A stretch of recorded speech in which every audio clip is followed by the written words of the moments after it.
Hi guys, so I was browsing through My Mini Factory the other day and came across these awesome looking miniatures which are basically, as you can see, a cross between Star Wars and Dungeons and Dragons sort of figures, and I thought these were just amazing. So I contacted the people behind making these and asked if I could use them in some dioramas, to which they replied, yeah, sure, go ahead, and that's exactly what I'm going to be doing.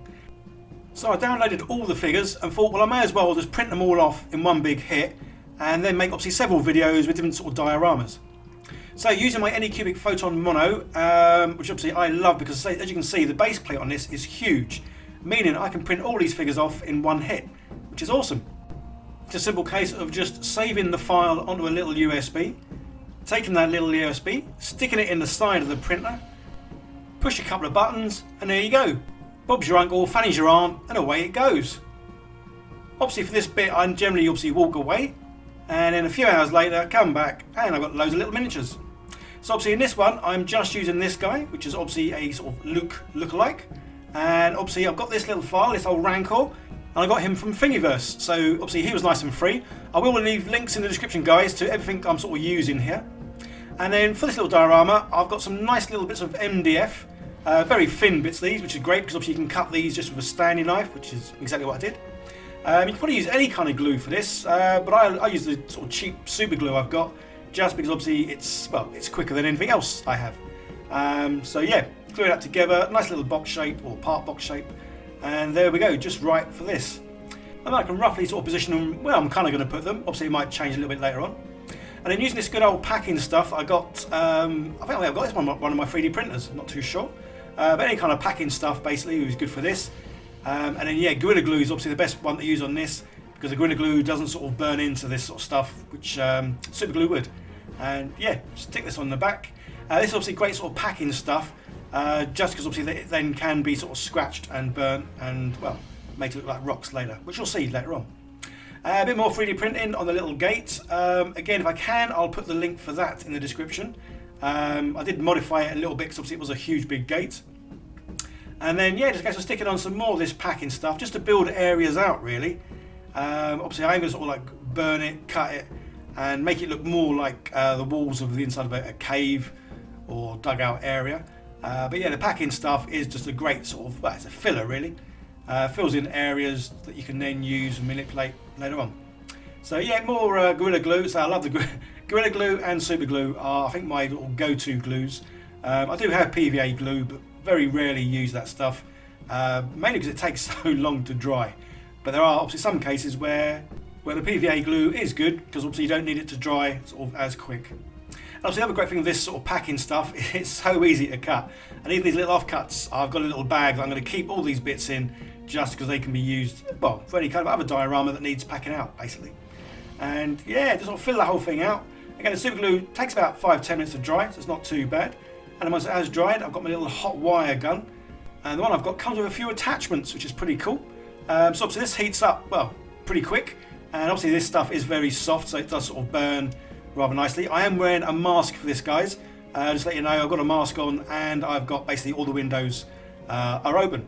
But luckily, over in the UK at the moment, we've had a few nice days, which is quite a rarity. So it means I'm not sitting here in 5 layers. I've just got a sort of fleecy on. And then yeah, using this just to basically sort of cut in, make it look a bit more irregular, and yeah, just sort of cut bits in here, there and everywhere, to be honest. But obviously, as you can see, there's a bit of smoke or burning stuff coming off, which again is why I'm wearing my mask, just because obviously the fumes from this aren't good for you. Obviously it probably looks worse than it is because I've speeded this up, so you're seeing obviously all the fumes at once. But so this is great because it obviously does burn in really quickly, really easily, and yeah, it really gives this a nice sort of cavern texture, which is pretty cool. I mean, you probably could do this with a Stanley knife, but to be honest, if you've seen a lot of my videos, you'll see that I do kind of like burning stuff every now and then, especially in my more older videos where I have burnt a few figures, just for fun, obviously. So yeah, just keep texturing this. This is obviously going to get covered in a moment with stuff that I love using, good old grout. I think if you're in America, it's called spackle. I'm guessing they're the same thing, I'm not 100% sure. Normally you use this for filling gaps or for laying tiles, like the old sort of porcelain tiles in your bathroom or maybe even your kitchen. But yeah, this stuff I love to use. Several reasons. One, obviously it's cheap, which is cool. Two, it does what it says. It fills in gaps and cracks. But obviously in this sort of case, it's great because you can, rather than smoothing it out, you keep it as a rough texture. And obviously it gives a nice coating to everything as well, which is pretty awesome. And obviously this I'll leave overnight, because this isn't that quick drying. I think the one I've got might say it's quick drying, but even when I say quick drying, they never really are. They do take a good sort of 12 hours or more. But yeah, this is always a fun bit, just because you say you haven't got to be neat and tidy. If anything, the less tidy you are, the better it looks, because it's meant to be, say, a dugout sort of cavern or cave or something similar. I was going to continue with the grout and do that all over the floor, but then I kind of remembered I've got loads and loads of these like little stones. So I thought, yeah, add that for sort of different sort of texture. So it does look obviously different from the walls. Although I do end up throwing lots of little stones all over the walls as well. But yeah, so using good old Gorilla Glue again, it dries relatively quickly. And yeah, again, another sort of messy bit. Yeah, there's a lot of mess to this sort of diorama, I think, but it's fun. So yeah, lots of that stuff all over the place. And that didn't take too long to dry. And once that had, I then primed everything. But I used this terrain primer from Army Painter, purely because it can be used on everything, even the foam board. It doesn't sort of melt it like other sort of primers would, which is pretty cool. So now it's a case of using my little figures, and as you can see, I reprinted my little Luke just because I wanted him facing the other way. And again, this is the other reason why I absolutely love 3D printers. Not only can you obviously resize things to whatever you need, you can adjust them, amend them, take bits off, add bits, but you can also invert them, which is pretty cool. So yeah, I got the Luke to face the other way now. And then using paints, obviously, yeah, just a case of painting everything really. Quite a simple little job. Again, I try and sort of film as much as I can when I'm painting, but the problem I have is I move the figure so much, and then sometimes I put it nearer my face, away from my face, that yeah, I don't sort of film as much of the painting as I probably should do, only because you wouldn't see much, because I move it around so much.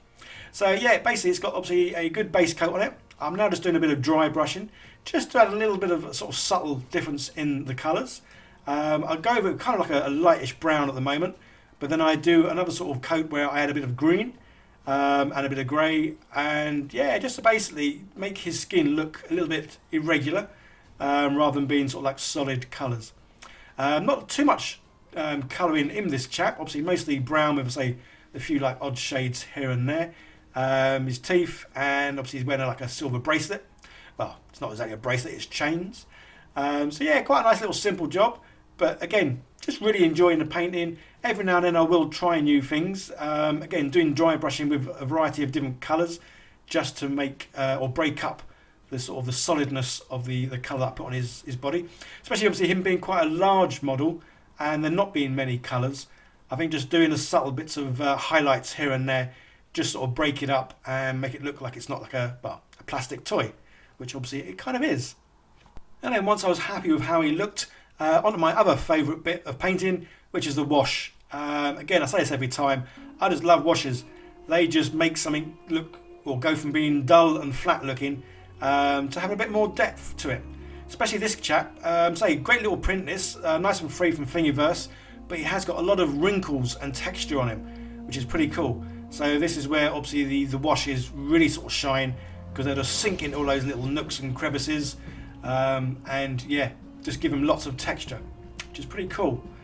Sometimes I do go over the top with the washes, but I kind of like how they look when I do it. So again, obviously each to their own. I do sometimes use a little cloth and sort of dab off some of the wash if I put too much on. But in this case, yeah, I think he looks well with a lot of wash, just because it makes him look a bit sort of, well, haggard, weathered, and a bit more lifelike.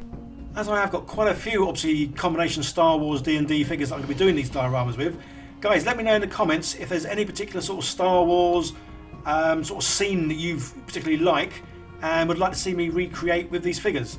I say I've got about 3 or 4 in mind, but I can obviously easily change them into other things.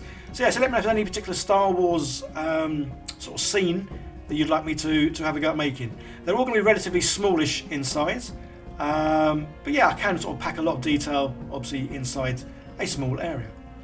So again, yeah, using the good old wash, using it for the walls of the cavern, just to make it look a bit sort of darker, a bit more weathered, and yeah, just makes it look a whole lot better than it did sort of before. I just want to say a quick shout out and thank you to all my patrons, as well as the sponsors, for helping making it possible for me to sort of keep making these videos, and obviously buying the materials I need to build stuff. And then just a few sort of last finishing touches. Obviously adding some skeletons, or the bones here and there, as obviously the Rancor would have been sort of eating these people, or at least, well, killing them. So yeah, again, 3D printed on the Anycubic Photon Mono, come out really easy, and I think I've got a drawer now full of bones already done, that I can just sort of pull out whenever I need them in dioramas, which is pretty cool. So yeah, back to good old Luke. I haven't painted him yet. I kind of saved him for the end. Don't know why. Yeah, relatively simple sort of paint job on him. Obviously, I undercoat all the figures in white, just to make it nice and easier, especially if I want to do the speed paints over the top, and because I bought a bulk load of white primer. So you will see a lot of, well, basically most of my figures are primed in white, which kind of works well for this chap, because obviously his outfit, his cloak and his trousers, even though they're a bit of an off-white, I'm going to leave them white, because obviously once I've got him done like this, I'm then going to do some good old wash on him.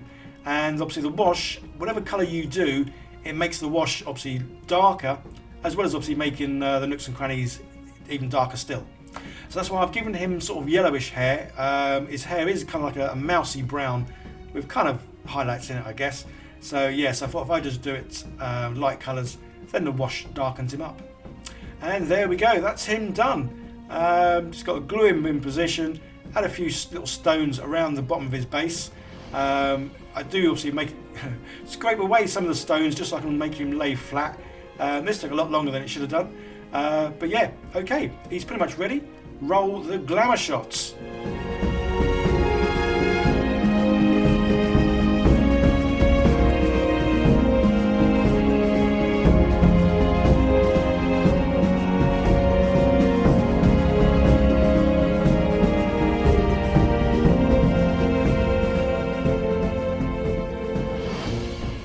There we go. I hope you enjoyed the video, guys. Don't forget to hit the like button, subscribe, all that good stuff, and click on one of the videos that's popped up on your screen now. That'd be awesome too.